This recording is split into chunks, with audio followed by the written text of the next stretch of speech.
انتہائی قابل عزت، قابل احترام، ذی قدر وذی وقار علماء کرام، السلام علیکم۔ لاہور پاکستان کا ایک نمایاں اور نامی گرامی شہر ہے، بلکہ محاورہ ہے، کہاوت کہتے ہیں جس لاہور ویکھیا نہیں تو وہ جمے ہی، ٹھیک ہے نا؟ جس نے لاہور نہیں دیکھا کہتے ہیں وہ پیدا ہی نہیں ہوا۔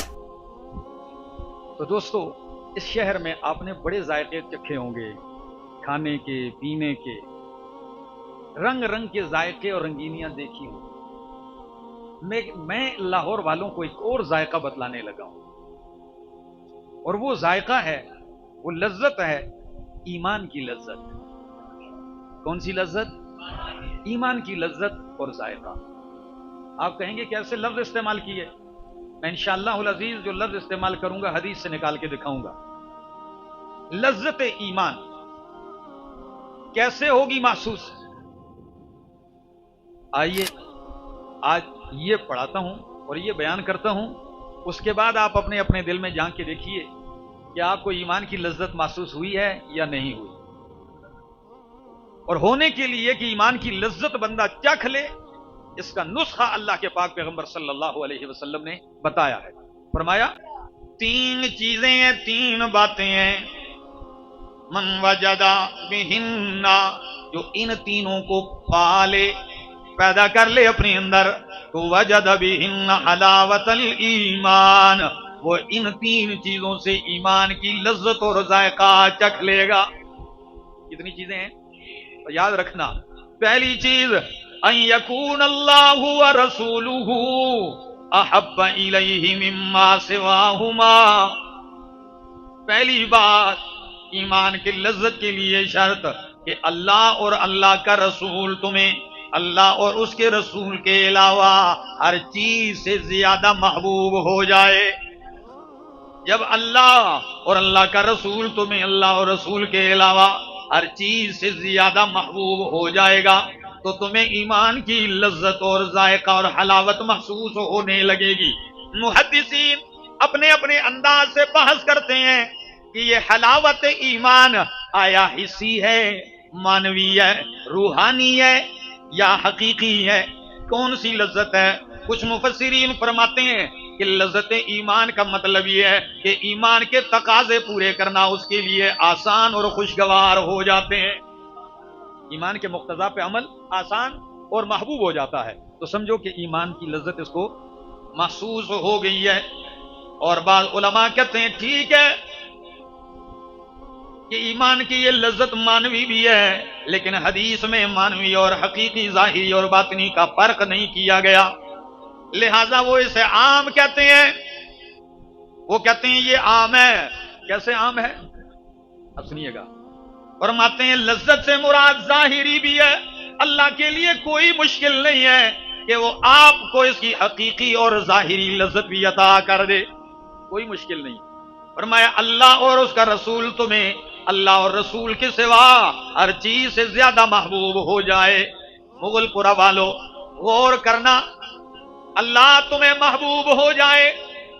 آپ نے لاہور والوں بڑے لوگ دیکھے ہوں گے جو کہتے ہیں مجھے فلاں سے محبت ہے، فلاں سے محبت ہے، اور بڑے بڑے عنوان ہوتے ہیں کہ محبت صحابہ، محبت اولیاء، محبت علماء، محبت امام الانبیاء، لیکن یہ بہت کم ہوں گے کہ جو یہ عنوان بھی قائم کریں محبت الہی۔ کبھی سنا ہے؟ اشتہار پہ دیکھا ہے؟ کسی کو بولتے ہوئے دیکھا ہے؟ بہت کم لوگ ہیں۔ حالانکہ لذت ایمان کے لیے پہلا نمبر اللہ کی محبت ہے۔ ان یکون اللہ ورسولہ احب الیہ مما سواہما، اور قرآن نے اللہ کی محبت کا ذکر یوں پیش کیا تقابل کے ساتھ کہ اس دنیا میں کچھ لوگ ایسے ہیں وَمِنَ النَّاسِ مَن يَتَّخِذُ مِن دُونِ اللَّهِ أَندَادًا يُحِبُّونَهُمْ كَحُبِّ اللَّهِ، کچھ لوگ ایسے بھی ہیں جنہوں نے اللہ کے سوا اور کارساز بنا رکھے ہیں، ان کے سامنے سجدے کرتے ہیں، نظر و نیاز دیتے ہیں اور ان سے محبت کرتے ہیں كَحُبِّ اللَّهِ، اس طرح کی محبت جس طرح کے اللہ سے محبت ہونی چاہیے۔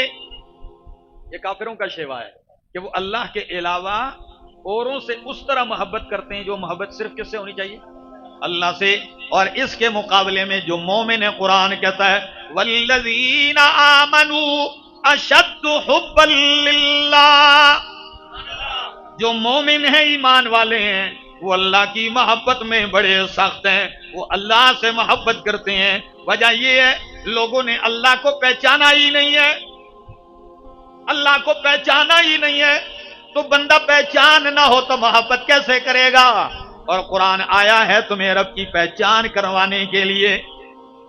کیا اور رب کو پہچانو گے تو یقین کیجئے لاہور والوں 5 روپے کا کوئی احسان کر جائے تم ساری زندگی دل میں اس کی محبت رکھتے ہو.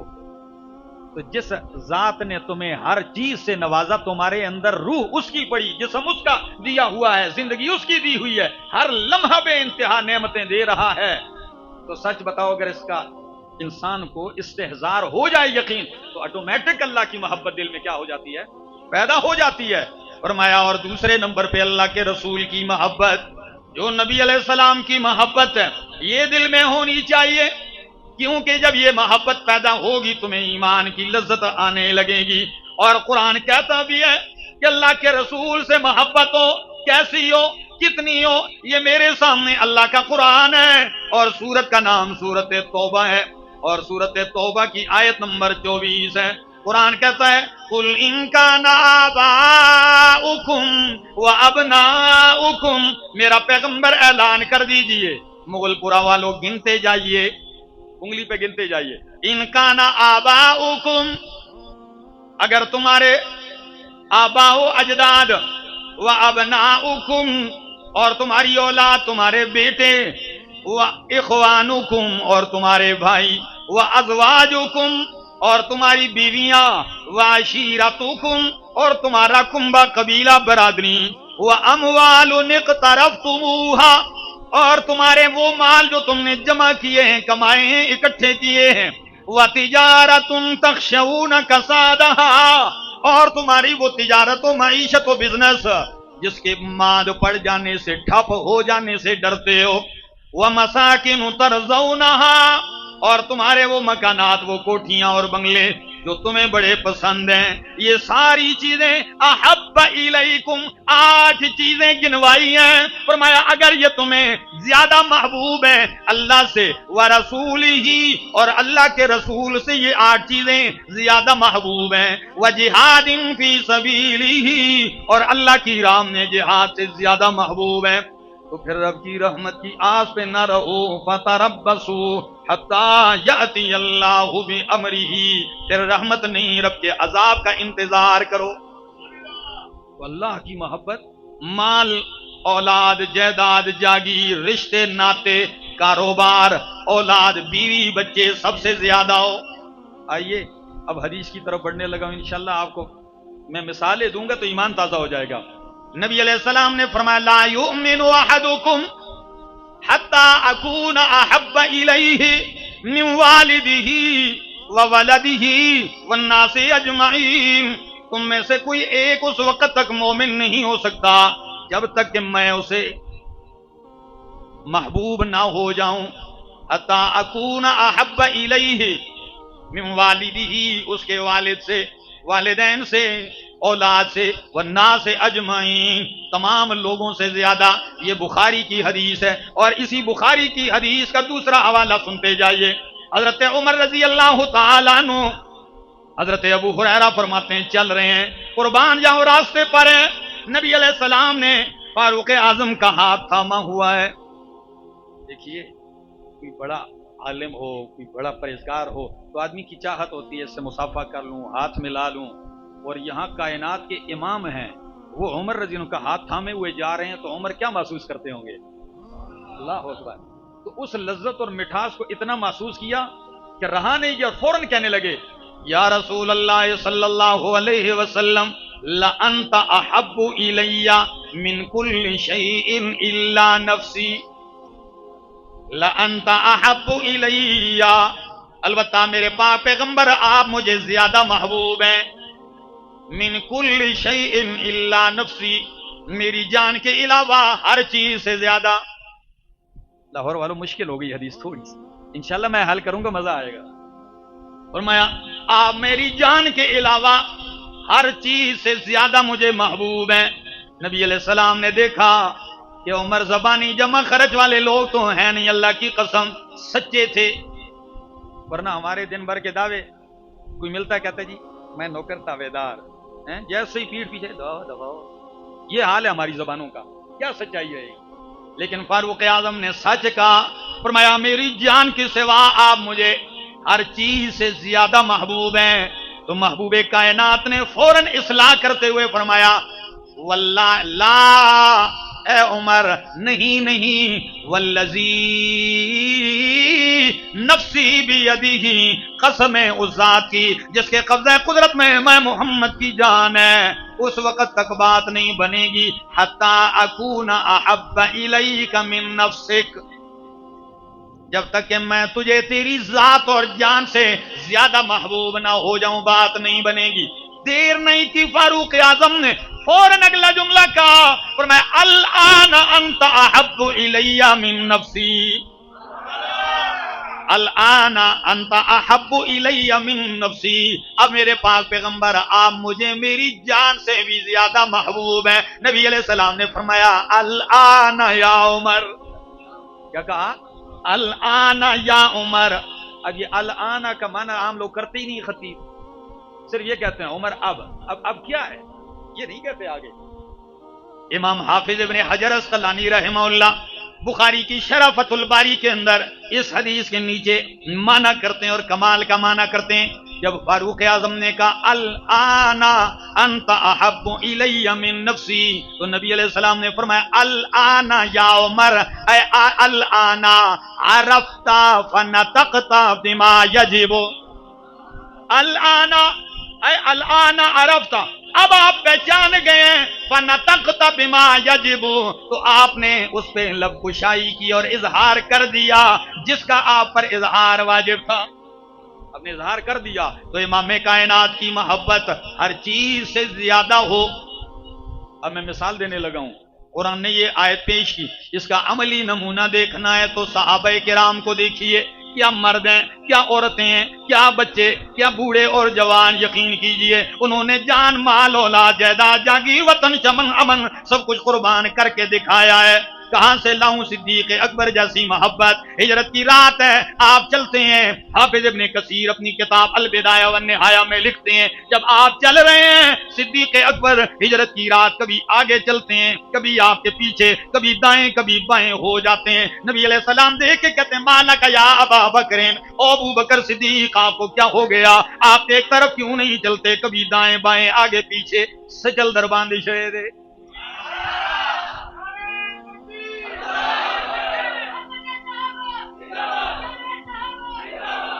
پٹھان ہون جاگے نے. اچھا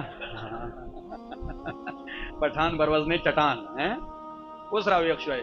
اب میں کیا کروں، مجھے آج دن کو بھی جب کہا کہ پہلے کہا پشتوں میں بیان کریں کہ سینکڑوں کے اعتبار سے خواتین آئی تھی پٹھان، لیکن بہت سارے ایسے بھی تھے جو یہاں کے رہائشی تھے، ان کو پشتو نہیں آتی تھی.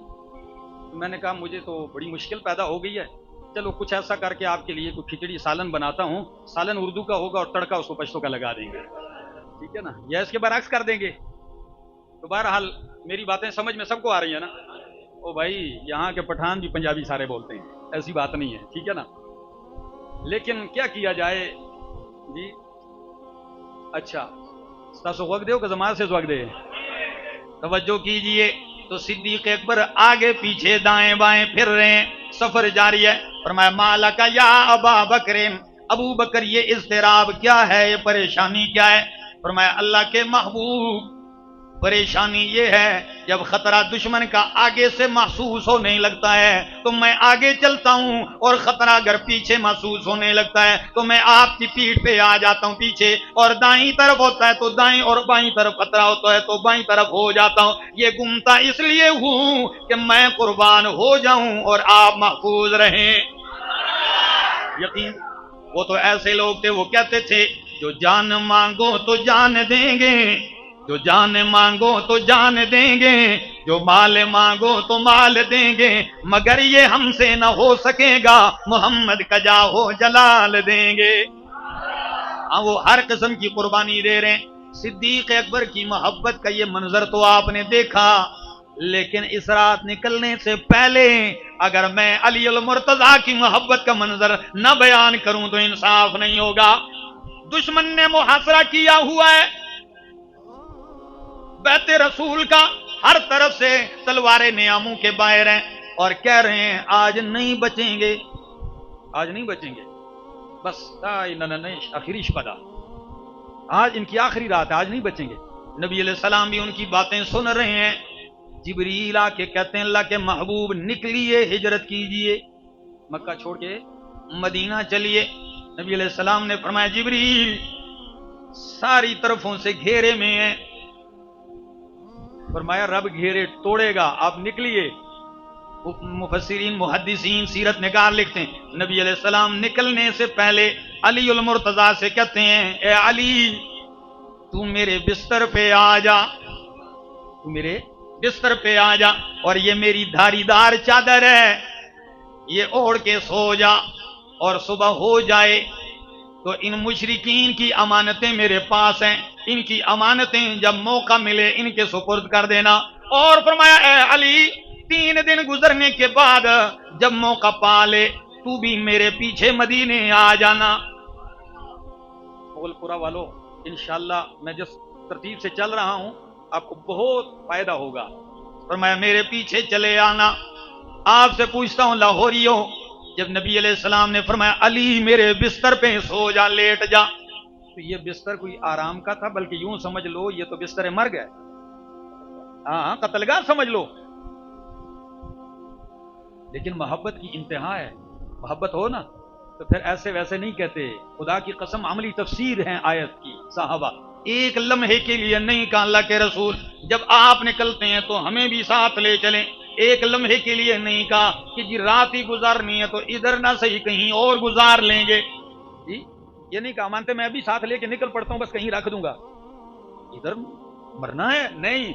اگر کہتے تو کہہ سکتے تھے، لیکن کہا ہاں وہ کہتے ہیں محبت کس کو آہ نہ کر لبوں کو سی، ہاں کیا خیال ہے، خاموشی سے لیٹ جاتے ہیں۔ نبی علیہ السلام نکلتے ہوئے آیت پڑھتے ہیں وَجَعَلْنَا مِن بَيْنِ أَيْدِيهِمْ سَدًّا وَمِن خَلْفِهِمْ سَدًّا فَأَغْشَيْنَاهُمْ فَهُمْ لَا يُبْصِرُونَ۔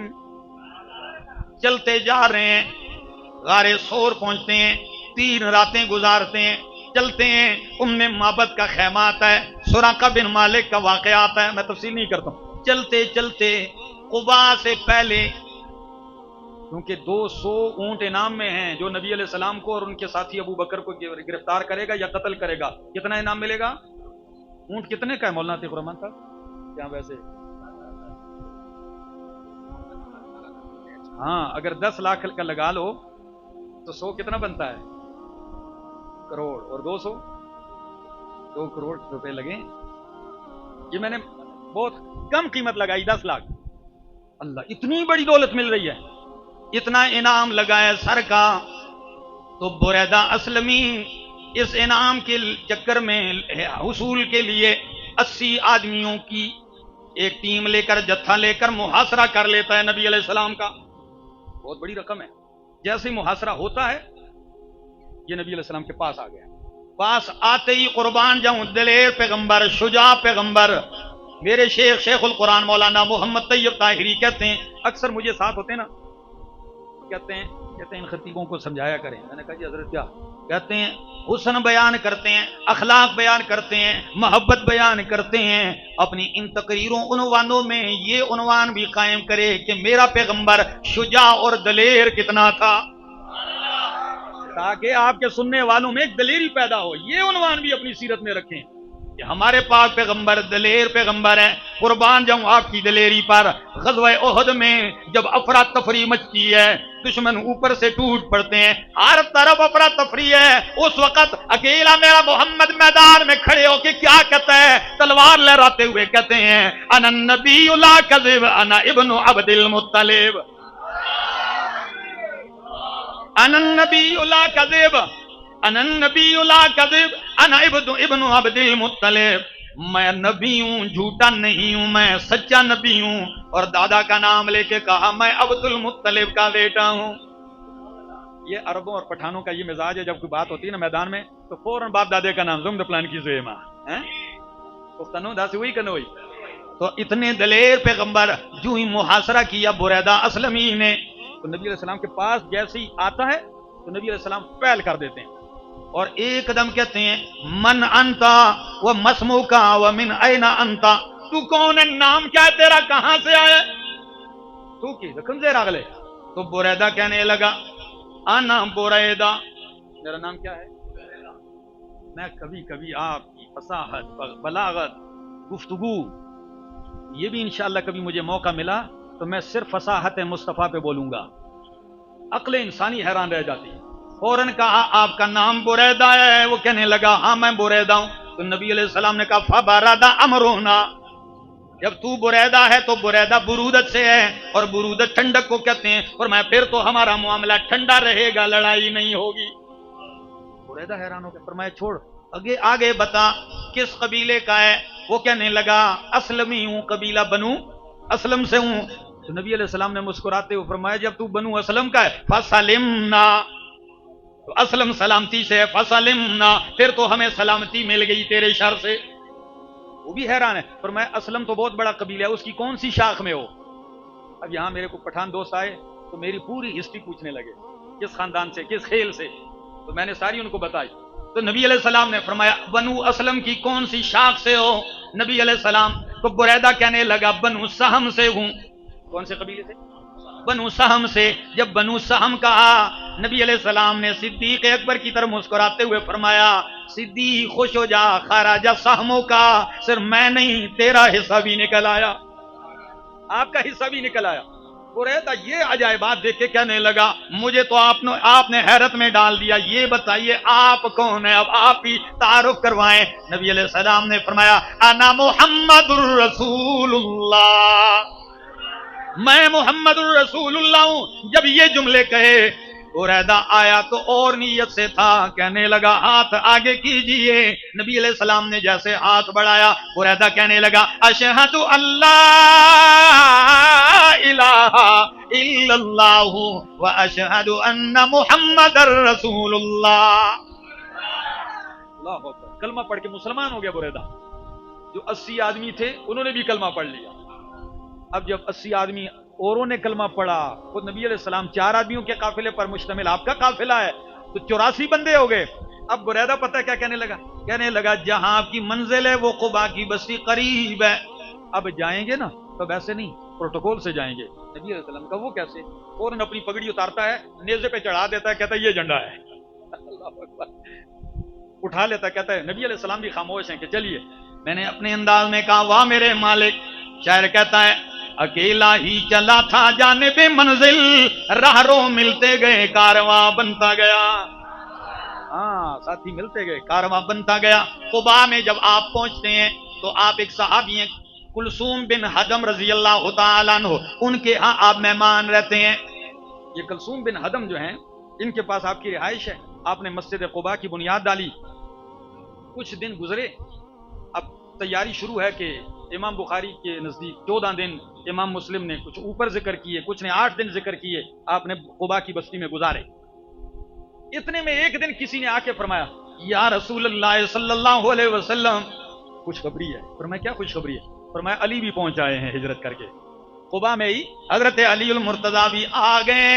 نبی علیہ السلام نے فرمایا جلدی جاؤ بلاؤ علی کو، میرا کہو نبی علیہ السلام بلا رہے۔ وہ جب جا کے کہتا ہے حضرت علی المرتضیٰ سے کہ رسول اللہ صلی اللہ علیہ وسلم بلا رہے ہیں، لیکن جب علی کی حالت کو دیکھا کہ وہ چلنے سے معذور ہو گئے، فوراً آیا، فرمایا یا رسول اللہ صلی اللہ علیہ وسلم، علی پیادل چل کے آئے ہیں، ان کے پاؤں سوج گئے ہیں اور خون جاری ہے، 500 کلومیٹر پیدل سفر کیا ہے، پاؤں سے خون جاری ہے، وہ تو چلنے کے قابل نہیں رہے۔ قربان جاؤ، نبی علیہ السلام خود اٹھتے ہیں، فرماتے ہیں آؤ۔ جب علی المرتضیٰ کے پاس آتے ہیں، علی کھڑے ہوتے ہیں، نبی علیہ السلام نے فوراً گلے سے لگا دیا۔ ٹھنڈ پڑی ہوگی کہ نہیں؟ یہ کسی سچے محبوب سے اور محب سے پوچھو کیا ہوتا ہے۔ جب سینے سے لگایا، بٹھایا، فرمایا علی ذرا پاؤں آگے کر، جب علی المرتضی پاؤں آگے کرتے ہیں، نبی علیہ السلام نے اپنا حریری ہاتھ پھیرا اور دم کیا اور لعاب دہن لگایا.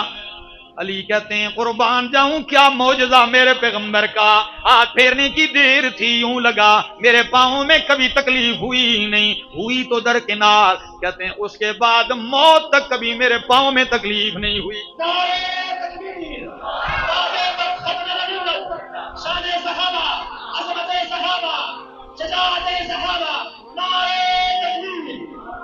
اس درجہ محبت کو دیکھ لیجئے. یہ ایمان کی لذت کیوں نہ چکھیں جی دوستو، ان کو ایمان کی لذت کیوں نہ آئے؟ ان کی محبت اس درجہ ہے. اور آگے ذرا دیکھ لی، جب نبی علیہ السلام نے مدینے والوں سے کہا میں آ رہا ہوں تیاری کرو، اور خاص کر اپنے ننہال جو ہے نا خاندان بنو نجار، ان سے کہا کہ میں آ رہا ہوں،